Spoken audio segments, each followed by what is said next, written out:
Thank you very much for joining me for a coffee with the editor. It's lovely to see you and have you back as my guest again. Having seen some of the information around RailBlazer and the telematics solutions that it offers for railway operators, it's quite exciting, I think.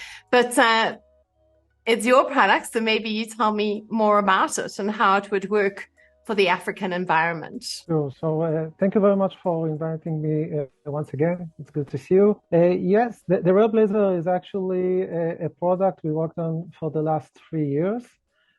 We understood that without technology, it will be very tough and hard and challenge for the shippers and the railway operator to keep the gaps for demands and in order to keep growing trends for more and more freight.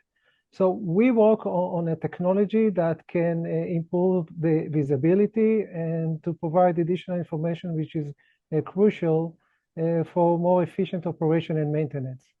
The RailBlazer is an IoT device that was designed especially for the rail cars and the railway market. Once we understood that there is a demand, we looked for the unique features that could provide the benefits that are required for the smooth operation. And we understood that in addition to some very basic functionalities like location, GPS, mileage counting for maintenance, there are additional demands. One of them, for example, is to support cross-border transportation, again, to increase the visibility for the shippers and the end customer. So for that, we develop a unique mesh technology that can provide a very reliable information about all the connected rail car to improve and to allow a communication, virtual communication between the rail cars to the locomotives in a way that by using a satellite communication from the locomotive to the control center, we can provide continuously information about the location and the connected rail car. In addition to that, the RailBlazer itself can be equipped with external sensors based on the Bluetooth that can do several features like the sensing the vibration in order to monitor the health condition of the railcar itself. We added sensors for temperature in order to monitor and track the temperature of goods, especially if it's food or something that is sensitive to temperature. We added some functionalities to precise location, which is very important in the management of the shunting yard, for example. The system itself, it's very robust and it can work as a maintenance free for years on a batteries, which are also not based on environment like solar. It's working independently by itself. All of that, the mesh technology, the external sensors, the unique algorithms to feel the health of the rail cars and other sensors that can help us to understand the status of the rail cars, if it was loaded or unloaded, or what are the status of the brakes. All of that aim to improve the operation, maintenance, and the safety of the operation of the rail car itself. Okay, so from the perspective of being like a railway operator, so you've got the safety and the monitoring aspect inside the shunting yard, the ability to see exactly where, and then of course there's the condition-based monitoring. So from an operator perspective, where is the best value for money or the return on investment a product such as this brings?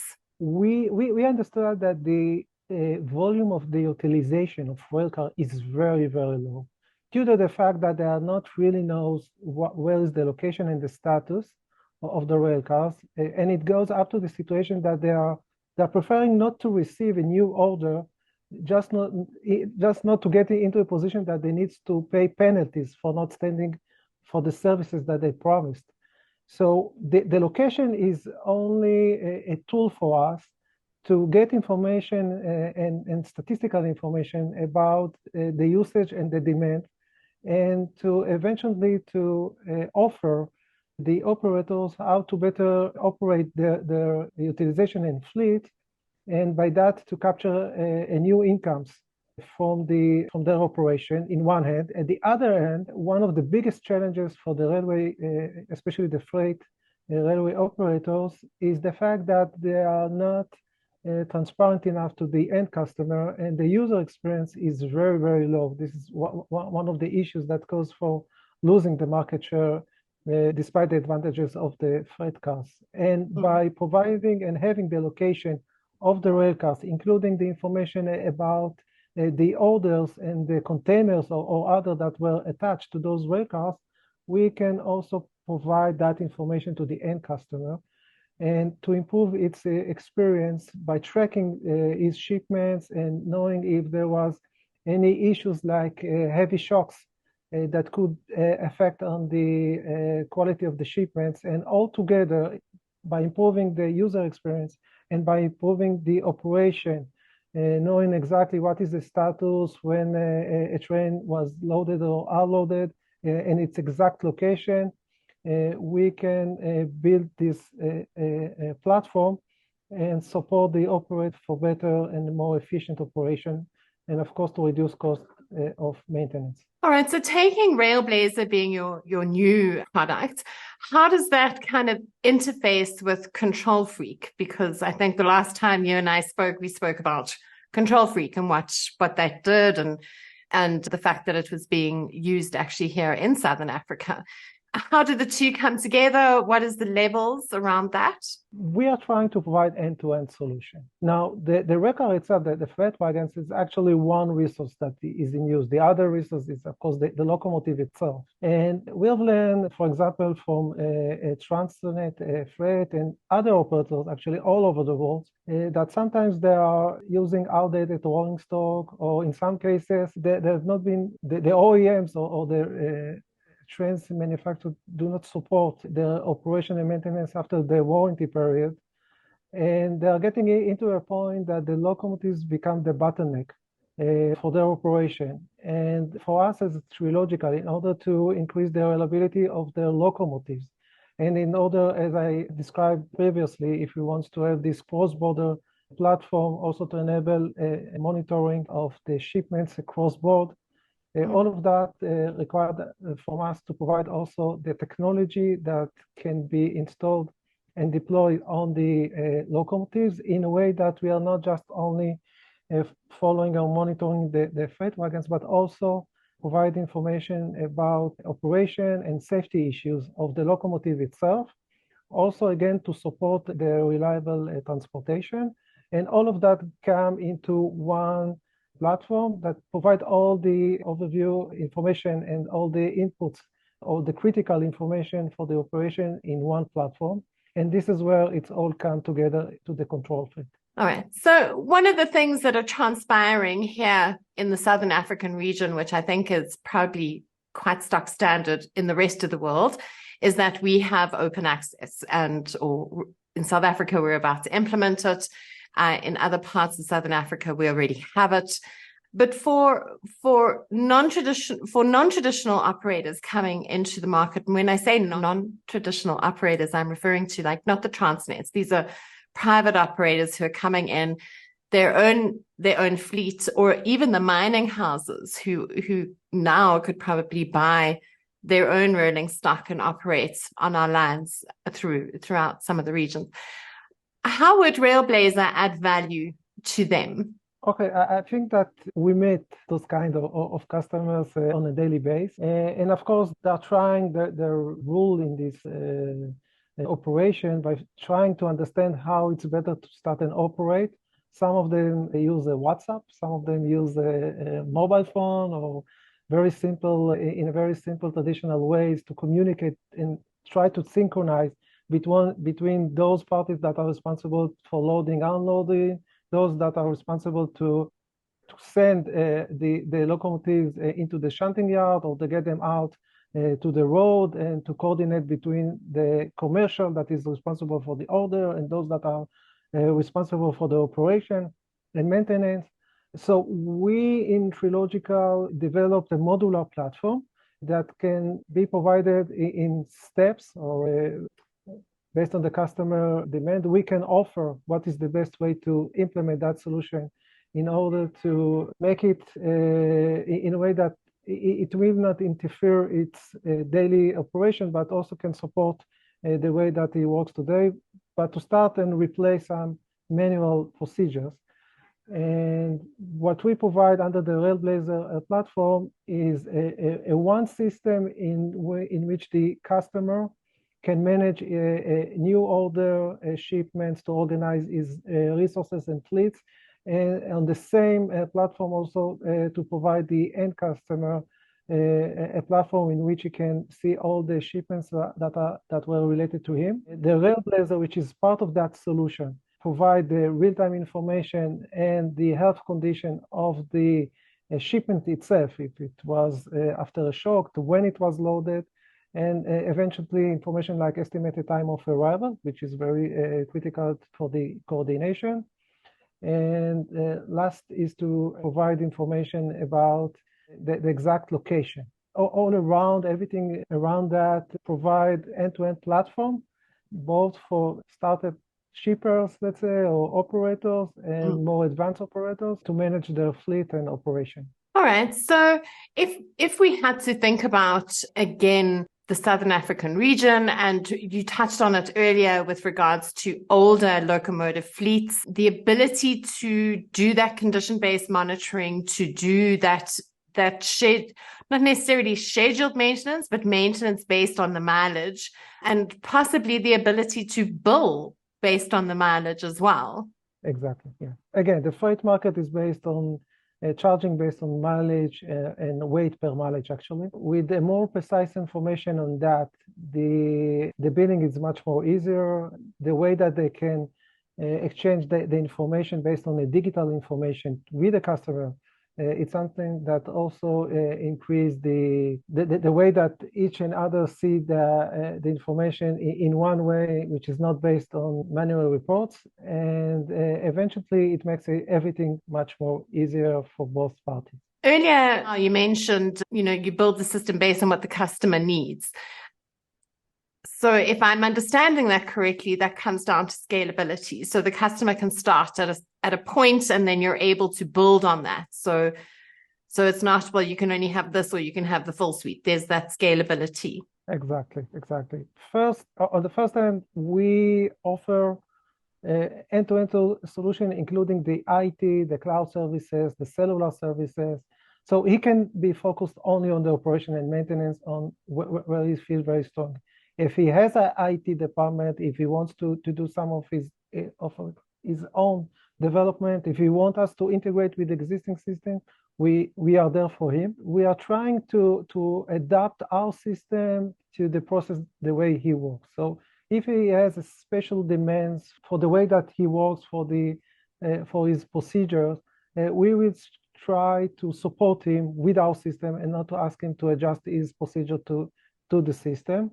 And then when we get more and more information, then we try to offer something which is more advanced, that is based on the information that we gather from the system through this time.